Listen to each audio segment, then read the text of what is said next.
You actually talked about that in next episode. Let me start that just section. Yeah. Just gonna do that. So I Yay, you're here. Welcome to How to Be a Grown Up with CK and GK. Let's get started.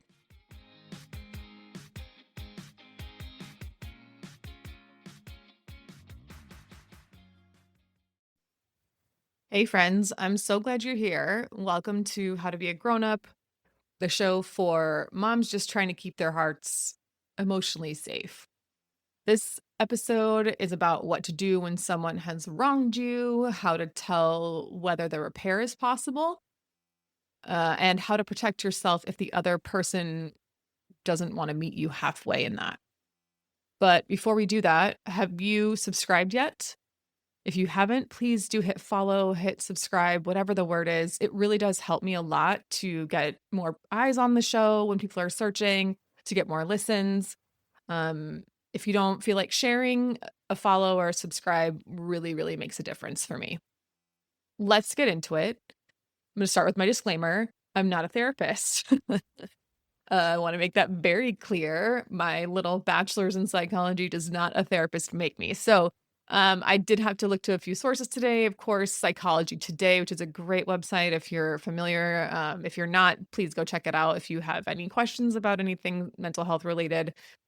Greater Good Magazine, PMC, which is another psychology focused website, a couple of other ones from online counseling programs. All of those will be listed in the blog post for this episode.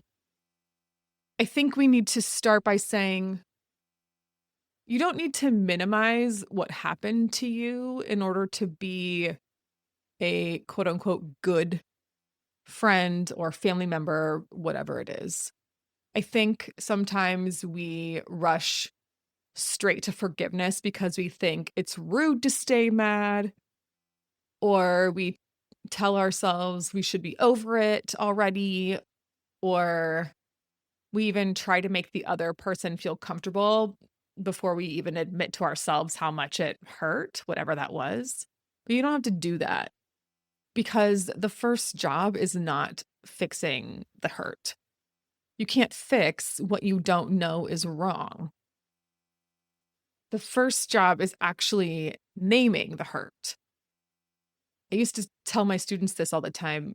When you go to the doctor, let's say you finally get an appointment for whatever it is that's bothering you. If you just sit there and you don't actually say anything about what's wrong, the doctor can't help. You have to tell the doctor what's wrong. I think the same idea applies here. You can't fix hurt if you don't know what's wrong. So your first job is to name the hurt rather than to try to fix it. So start by asking yourself a few questions. What actually happened? What part of it hurt the most? Was I dismissed? Was I mocked? Was I ignored? Was I lied to? Betrayed? Embarrassed? All of the above? Is it a pattern? Has this happened more than once in this same way? Or was it one moment in time? Did it happen in front of my kids or in front of other people I respect? And that last one in particular matters, especially in like family and political conflicts that we've been discussing, because if the harm happened in front of children or someone else you respect, the impact is often bigger. And whatever you do for the repair, if there is a way to repair, needs to be clearer and more intentional. And after you've asked yourselves those questions, I think you need to decide whether repair is actually possible for you. Because not every hurt that is experienced requires the same response. Sometimes the right move is repair. Sometimes the right move is distance. Sometimes it's a combination of both, right? Repair with strong boundaries. Sometimes it's, I honestly don't know what the next move is, and I just need more space before I make a decision. But I think asking yourself if you actually want the relationship repaired is an important first step there. And then knowing the person is another one, because is the other person capable of hearing you? And I probably want to rephrase, not hearing, but listening. Hearing and listening, I think, are two different things, right? I can hear someone, but not be listening to them. And is there generally basic safety and mutual respect here? If the answer to that third question is no, then I'm going to say maybe repair is not the right step for you, because your safety has to come first, physically, emotionally, mentally, otherwise. But if the answer is yes, you could say to yourself or to the person, I actually really care about this relationship, but I need to know, whether it can get back to being safe and respectful, or I'm not ready to talk yet, or I need time before I can tell whether we can go back to being whatever we were. So just thinking about, those three questions of, do I want this repaired? Are they listening to me? Are they capable of listening to me? And will I ever feel safe and respected around this person? And I want to do a quick little detour about when politics is part of this, because we have been talking politics so much. A political argument at home isn't just some disagreement. It's, as we talked about last time, it can be a real rupture in trust dynamics, and a moment where someone feels completely disrespected, completely exposed and vulnerable, emotionally unsafe. If someone says something sharp or disrespectful in front of children, or is dismissed or humiliated, or you have the person who's like, I'm just being honest, and everyone is now stuck trying to figure out if this is a one-time thing or a pattern of behavior, some sort of symptom of a bigger issue. This is why you need repair, and not just sweeping it under the rug. Let's talk about what repair is and isn't. Repair is acknowledging harm, understanding the impact of that harm, and deciding whether trust can be rebuilt. It means that whatever happened mattered. It means that you need to see whether this can be made a safer environment. And it means that you're open to rebuilding without being hurt in the same way, of course. It's not pretending it didn't happen, or saying it's fine when it's not actually fine, or forgiving before you're ready just to keep the peace. Okay, so if you do want repair, you probably are going to need some accountability to come first. That means that the other person has to be able to listen to you and hear the impact of what they did without immediately becoming defensive or minimizing what happened or turning it back on you. And you have to be willing and able to list what happened, what it did to you, and what you need now. That person needs a very clear picture of what the repair is going to look like for you. And you may need to sort of feel this person out a little bit. So here are a couple of lines that you might consider using to feel that person out on their willingness to be accountable. I want to talk about what happened because it hurt me. I'm not asking for a debate. I'm asking for acknowledgement. I need you to understand why that was a problem before I can even think about moving forward. I like this one because it has to do with families and what happens in front of kids. When you said that in front of the kids, it made me feel dismissed and embarrassed, or insert whatever emotions there.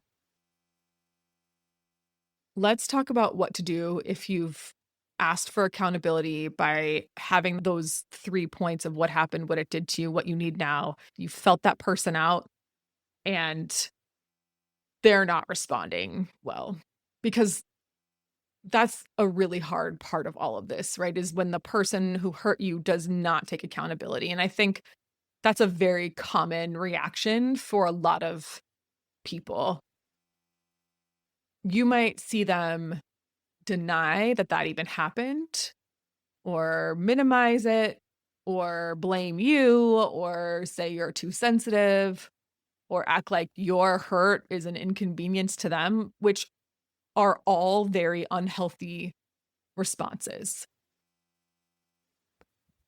If that happens, you do not need to keep proving your pain. You are allowed to say, I've explained the impact. I'm not going to keep arguing about whether it happened or not. You can also say, I'm stepping away from this conversation. Or, if you're not willing to take responsibility or not able to take responsibility, I'm not ready to keep talking about it. You're going to uphold a boundary for yourself to keep yourself safe. You're not punishing them. Those people who are not willing to take accountability, they don't view that as a punishment. They're going to try and make you feel like a jerk for upholding your boundary. But a punishment like that doesn't work on them anyway. If you are hurt by a person who will not take accountability, I think that the most honest answer for yourself is not to push, not to force the fixing. I would argue that the right move in that situation is to tell yourself that you need this space to decide what you need next. And if they push it, you can say, I'm hurt and I need time. And, I don't want to pretend that I'm okay because I'm not, or I'm just not ready to do this. If you want to be more assertive, you can say something like, I need to see if this relationship can handle honest boundaries. All of those statements are clarifying the need for everyone to take some time and reflect. Now, again, if it's a person who's not inclined to take accountability, I don't see them breathing and reflecting. I see them festering and growing resentful. So in that case, repair may not be the answer for you. And that's okay, because the grown-up reality is that not every relationship can actually be repaired at all, let alone repaired quickly or the way that you want. It doesn't mean that you failed in that relationship, especially if you tried to repair it.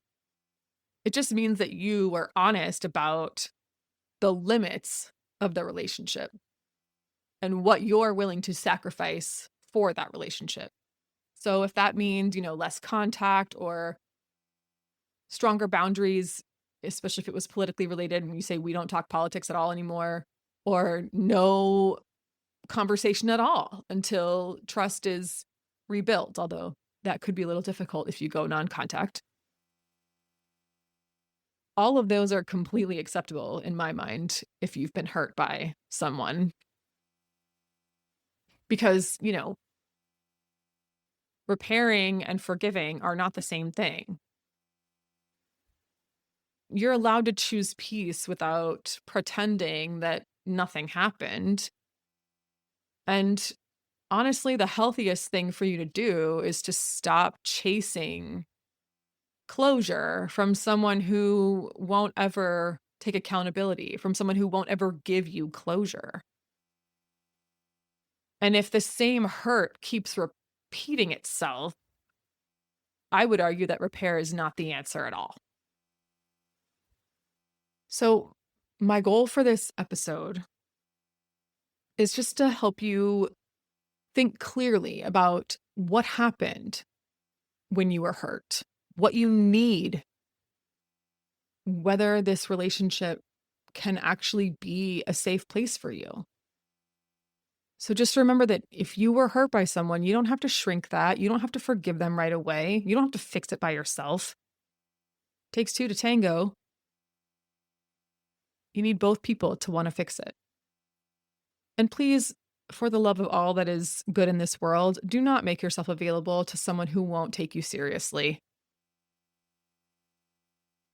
And if that person is willing to repair, to be accountable, remember that that repair is possible. It's just going to take some time. It's going to be slow. You might need to take some time apart for a little while. Then everyone has to be honest about what happened in that. So that was a little bit of a heavy topic, and that's okay.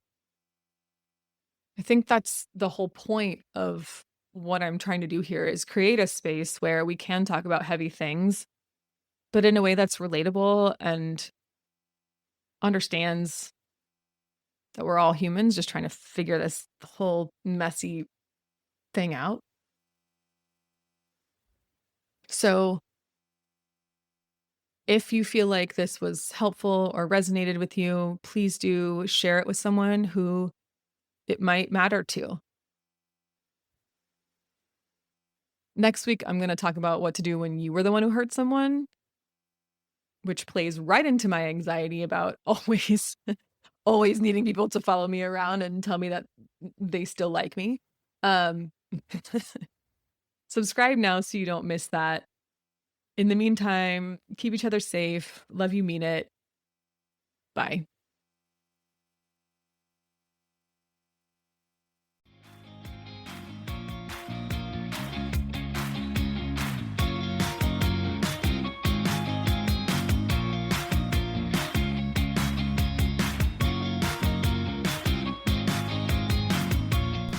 Hey friends, thanks for listening to the CK and GK podcast. Find us at CK and GK podcast on Instagram and Twitter, and rate, review, and subscribe on Apple Podcasts, Spotify, Good Pods, or anywhere else that you pod.